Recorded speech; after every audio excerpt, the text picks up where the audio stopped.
Guys, welcome to my channel. तो आज हम कुछ करने वाले तो है नहीं, क्योंकि कोई काम नहीं है, क्योंकि अभी यहाँ रात हो चुकी है।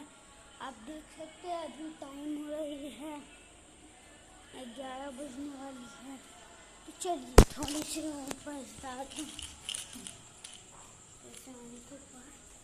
फिर हम नीचे जाएंगे। थोड़ा सा ऊपर टहल लेता हूँ। ये रोशनी आ रहा है गाइस, ये रोशनी आ रहा था अभी गाइस, क्योंकि छत पर 2 लाइटें हैं ना। ये हमारी छत है। हाँ